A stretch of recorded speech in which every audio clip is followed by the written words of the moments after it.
C'est Arnaud de DSI Dormir sans insomnie. Dans cette nouvelle vidéo, aujourd'hui, nous allons voir comment éviter le fameux coup de barre dans l'après-midi, ce coup de fatigue, ce coup de pompe.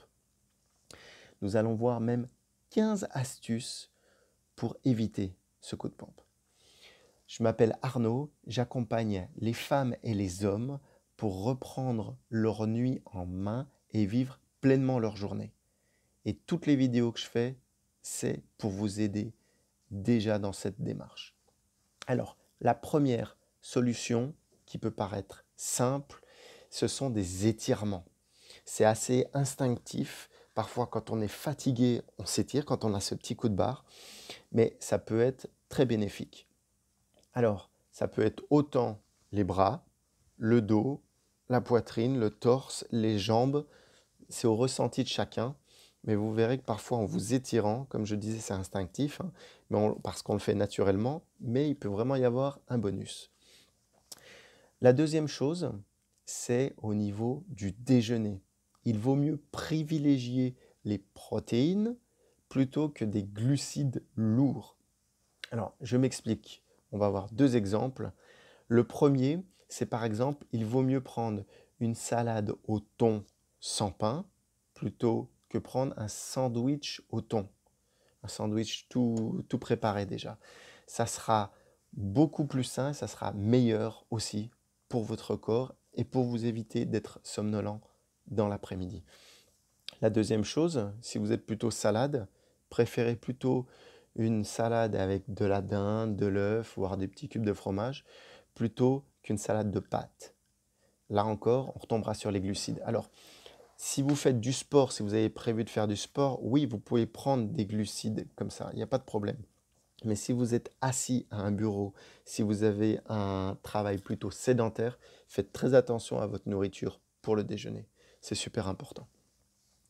La troisième chose qui peut être très utile, c'est également prendre l'air et surtout prendre la lumière du soleil. On en a déjà parlé.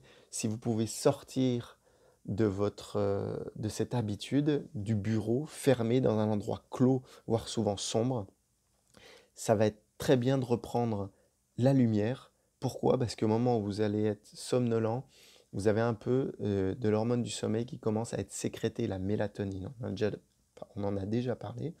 Et en fait, la lumière, ça va bloquer cette production de mélatonine. Alors, elle va revenir plus tard, évidemment, ça ne va pas se bloquer indéfiniment, mais au moins, au moment où vous avez envie de somnoler, clac, ça va couper la lumière, cet effet de cette production progressive de mélatonine.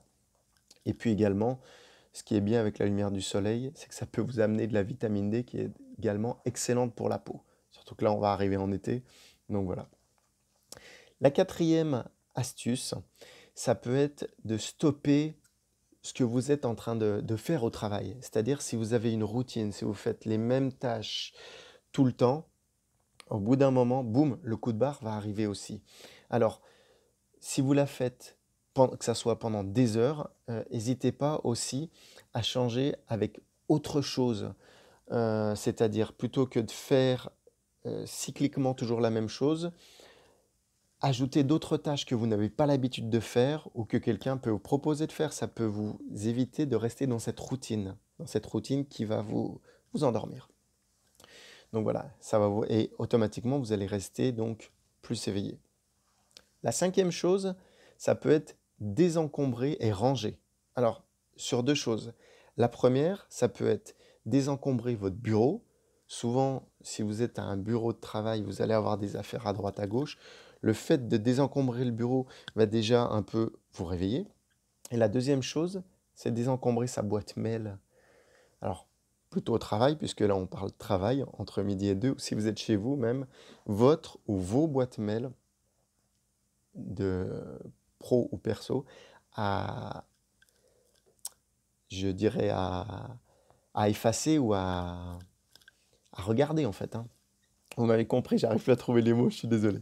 Et donc, ce côté positif, c'est que vous allez avoir la sensation et même la réalité d'avoir accompli quelque chose de visible. Lorsque vous allez avoir rangé votre bureau, il sera propre, il sera vide. Vous serez beaucoup plus motivé Parce qu'il n'y aura plus d'encombrement, en fait, ça sera plus sain pour travailler. Votre boîte mail, c'est pareil, si vous avez 100, 200, 300 mails, je ne sais pas, peut-être même plus, selon votre métier, vos fonctions, vos responsabilités, automatiquement, quand vous aurez nettoyé tout ça, ça va vous vider la tête et vous pourrez repartir davantage avec plus de motivation, d'entrain et de réveil, justement. Ça va vous restimuler. Ça, c'était la 5e chose. Ensuite, il y a donc la 6e. La 6e, ça va être d'organiser une activité, alors que ce soit au travail ou en dehors. C'est-à-dire, en dehors, plutôt le soir, si vous souhaitez organiser une activité après le travail, que ce soit une réunion, que ce soit un loisir, que ce soit une soirée, ou même à l'extérieur, si vous avez, je ne sais pas, un endroit, un bar, un restaurant qui fait des happy hours ou des after work, ça va être très stimulant justement de vous dire, je prévois ça d'une part, et la deuxième, il faut qu'on finisse à l'heure pour y aller. Ça va vous stimuler et vous n'allez pas être là, boum, à avoir le coup de barre parce qu'il faut y aller. Vous avez prévu cela. Donc ça va vous inciter justement à ne pas avoir ce coup de barre. Donc ça c'est pour le soir. Et je vous parlais, le midi au niveau du déjeuner, ça va surtout vous éviter de rester assis, de vous rester fixe d'une part, donc que vous ayez le coup de barre qui arrive, et la deuxième, ça vous permet de sortir de votre bureau. Parce que le problème, c'est quand on travaille beaucoup, automatiquement, on mange, on fait tout à son bureau. Mais c'est malsain aussi, cette habitude. Parce que, boum, toujours pareil, on en revient à la même chose, la somnolence, si vous restez fixe, elle va vous tomber dessus. Donc, c'est important d'organiser aussi une activité, soit pour le midi, soit pour le soir. La 7e chose, c'est se préparer une boisson. Alors, une boisson chaude ou une boisson froide, ça c'est à vous de voir. Il y a le classique café, mais ce que vous pouvez voir également, c'est du chocolat, du thé. Il y a plein de boissons que vous pouvez préparer, mais l'avantage, c'est que lorsque également vous allez préparer cette boisson, vous allez sûrement changer d'environnement ou changer votre position. Vous n'allez plus être assis, vous allez bouger, aller vers la machine à café ou je ne sais pas autre chose, mais en tout cas, vous allez bouger. Et ça va être super bien, le fait de se déplacer pour préparer sa boisson chaude. Alors moi, pour la petite info, euh, vous prendrez pas, ça c'est vous qui voyez. Moi, je préfère le thé vert parce qu'en plus, il y a des propriétés antioxydantes. Et des thés verts, il y a des milliers, enfin moi j'en ai 8, mais il y a plein de recettes différentes. Après, il y a plein de recettes sur le thé vert, sur d'autres, mais c'est vrai, ce qui est bien, c'est de changer également comme ça. Vous avez toujours la même chose, pas de monotonie, et on change cette routine qui peut être malsaine. La 8e chose, il faut prévoir, tout à l'heure on parlait du repas, mais vous pouvez prévoir également un petit encas ou une collation, justement, pour éviter ce petit coup de barre si vous ne mangez pas beaucoup, ou si vous n'avez pas mangé même assez, que la veille vous avez beaucoup plus mangé, enfin ça c'est à vous de voir, mais des fois une petite collation, un petit encas, ça peut être super pratique. Alors attention, quand je dis petit encas ou collation, c'est pas forcément des produits trop salés, voire même des bonbons. Les bonbons, ça va être du sucre, donc ça va vous donner instantanément un coup de boost, mais vous allez vite redescendre. Ça, on en avait parlé dans une précédente vidéo également. Il vaut mieux partir dans l'idée de prendre des snacks avec des céréales, que ce soit des céréales complètes ou d'autres, et voire même également des fruits qui vont vous donner du jus, de l'énergie. Donc ça, c'était pour la 8e. Ensuite, la 9e. Passez au moins, si c'est possible, 5 minutes, un coup de téléphone, alors que ce soit à des collègues, si vous pouvez, à votre moitié ou à la maison pour prendre des nouvelles. Mais encore une fois, pour changer d'environnement, arrêtez de fixer sur ce que vous faites parce que boum, vous allez retomber à dormir sinon. Ça va porter donc votre attention sur autre chose et puis surtout, ça va vous permettre de vous remonter le moral. Si vous étiez en train de faire une tâche qui vous prenait beaucoup d'énergie et de pensée, vous allez pouvoir souffler un petit coup et ça va vous remotiver aussi. Ça, c'était la 9e. La 10e, c'est tout bête, mais par exemple, un chewing-gum. Alors, quand je dis chewing-gum, c'est un chewing-gum assez fort. Vous avez différents parfums, mais il y a des menthes qui sont des fois très fortes. Certaines personnes aimeront même le réglisse. Le réglisse peut avoir une haleine, alors il faut voir selon les gens. Autour de vous, il y en a qui peuvent craindre le réglisse. Mais les bonbons au réglisse, par exemple, enfin, pas les bonbons, je m'excuse, les chewing-gums au réglisse peuvent avoir une haleine forte qui peuvent vous réveiller, ou même menthe réglisse. Parfois, vous avez les deux parfums. Donc, vous avez le parfum qui est stimulant. Et la deuxième chose, c'est que lorsque vous mâchez, ça va instinctivement faire fonctionner votre cerveau et réactiver si vous êtes dans une période également de somnolence. Voilà. La 11e, c'est quelque chose, c'est une petite anecdote également, c'est amener une plante à votre bureau, mais pas n'importe quelle plante, une plante aromatique. Alors, ça a deux avantages, ça aussi. La première, c'est d'améliorer l'humeur. Quand vous amenez une plante dans une pièce, souvent, ça donne de la vie, automatiquement. D'une part. La petite astuce, pour la deuxième chose, c'est que le romarin fonctionne particulièrement bien et ça a été révélé par des études. L'odeur du romarin stimule notre cerveau quand on est somnolent et quand on s'endort. Alors après, je comprends que tout le monde ne peut pas emmener du romarin à son bureau, mais si vous avez la possibilité, si vous voulez la top des plantes, n'hésitez pas à tester le romarin, vous m'en direz des nouvelles.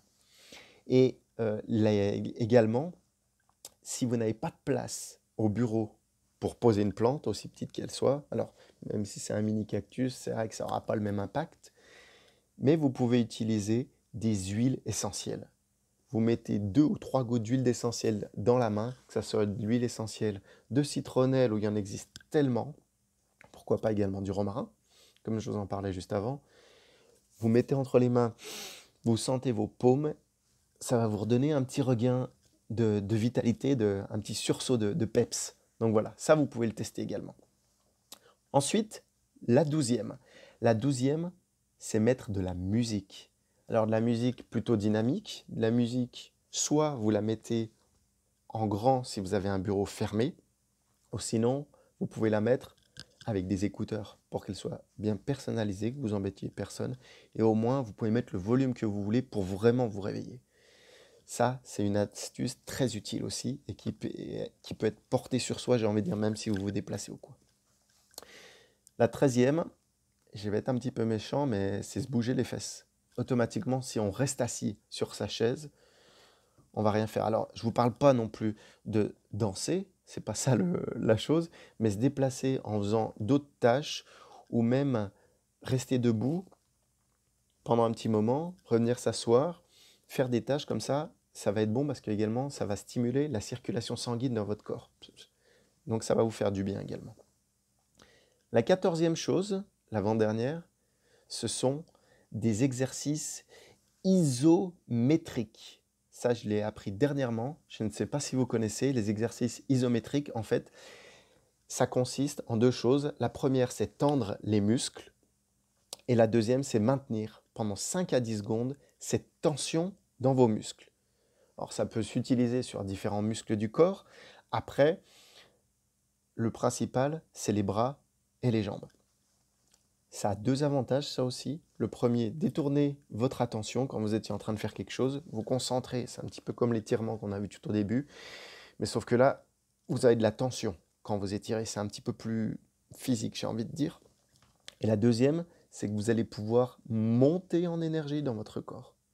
Ça, c'est la deuxième chose. La dernière et 15e astuce, c'est stopper tout. Il faut faire une pause, il faut faire un break. Mais plus particulièrement, vous pouvez faire une petite sieste. On en a déjà parlé dans les autres vidéos également, mais une petite sieste de 10 à 20 minutes, pas une sieste d'une heure, ça va vous permettre de vous redonner de l'énergie et d'avoir un petit boost entre midi et deux. Il y a des entreprises qui le font très bien, qui le permettent à leurs employés.